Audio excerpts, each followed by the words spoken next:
Program food estate yang mendapat kritik dari PDIP karena dinilai mengedepankan kepentingan golongan, Pak. Jadi kita itu membangun food estate, lumbung pangan. Presiden Joko Widodo angkat bicara terkait kritikan yang disampaikan oleh partainya sendiri, yakni PDI Perjuangan soal food estate, di mana PDIP menilai bahwa program yang diinisiasikan Jokowi tersebut merupakan sebuah kejahatan lingkungan. Merespons itu, Jokowi lantas mengingatkan untuk berhati-hati terkait krisis pangan. Hal ini diungkapkan oleh Jokowi saat ditemui di gedung DPR Senayan, Jakarta pada Jumat 18 Agustus 2023. Ia mengatakan bahwa program food estate dibangun dalam rangka mengantisipasi krisis pangan, sebab menurutnya semua negara sekarang ini sedang menghadapi yang namanya krisis pangan. Jokowi menyebut gandum, gula, hingga beras menjadi masalah di semua negara karena harganya yang sedang naik drastis saat ini. Oleh sebab itu, ia mengatakan bahwa di tengah kondisi krisis pangan ini, food estate diperlukan untuk cadangan baik strategis maupun untuk diekspor. Jokowi pun mengingatkan membangun food estate itu tidak semudah yang orang-orang bayangkan. Diketahui sebelumnya, kritik soal food estate ini disampaikan oleh Sekjen PDIP Hasto Kristianto pada Selasa 15 Agustus 2023. Ia mengatakan bahwa politik seharusnya merawat kehidupan dan menjaga bumi pertiwi. Namun dalam program food estate, Hasto menilai bahwa kebijakan itu disalahgunakan. Ia mengatakan banyak hutan-hutan yang sudah ditebang habis dan food estate tidak terbangun dengan baik, sehingga ia menilai bahwa program tersebut sebagai kejahatan lingkungan. Program food estate yang mendapat kritik dari PDIP karena dinilai mengedepankan kepentingan golongan, Pak. Jadi kita itu membangun food estate, lumbung pangan itu untuk dalam rangka mengantisipasi krisis pangan. Hati-hati, semua kawasan, semua negara sekarang ini menghadapi yang namanya krisis pangan. Wheat, gandum, problem di semua negara. Yang makan gandum semua ini masalah sekarang ini, problem. Harga juga naik drastis. Dua, beras.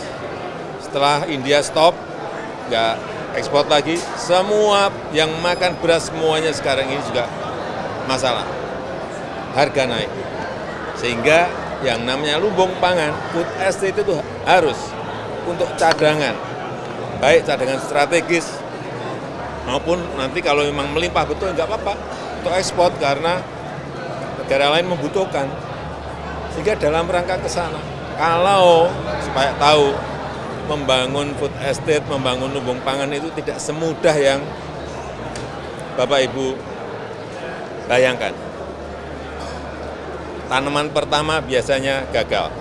Nanam kedua masih paling-paling bisa berhasil 25%. Ketiga baru biasanya ke-7, ke-6, ke-7 itu biasanya baru pada kondisi normal. Jadi tidak semudah yang kita bayangkan. Kita bangun di Bumbang Hasundutan, 3 kali itu baru bisa. Agak lebih baik, belum baik. Agak lebih baik. Yang di Pulang Pisau, ya Kalimantan Tengah, itu juga belum berada pada kondisi yang normal baik. Masih mungkin separuhnya. Yang di Gunung Mas itu juga masih sama. Problem-problem di lapangan itu tidak seperti semudah yang kita bayangkan. Jadi semuanya akan diperbaiki. Dan semuanya harus dievaluasi, harus dikoreksi, harus diulang, Kalau kita nggak berani, baru gagal pertama sudah mundur. Sampai kapanpun, lupakan.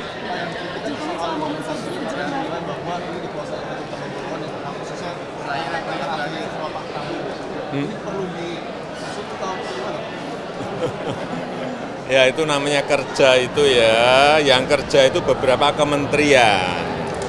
Ada kementerian teknisnya, kementerian pertanian, ada yang membuat land clearing irigasi itu ada di Kementerian PU, ada yang berkaitan dengan cadangan strategis bisa juga di pertahanan. Saya kira kekuatan-kekuatan ini dalam proses supaya tidak terjadi krisis pangan, step-step itu harus dilakukan, nggak bisa tidak.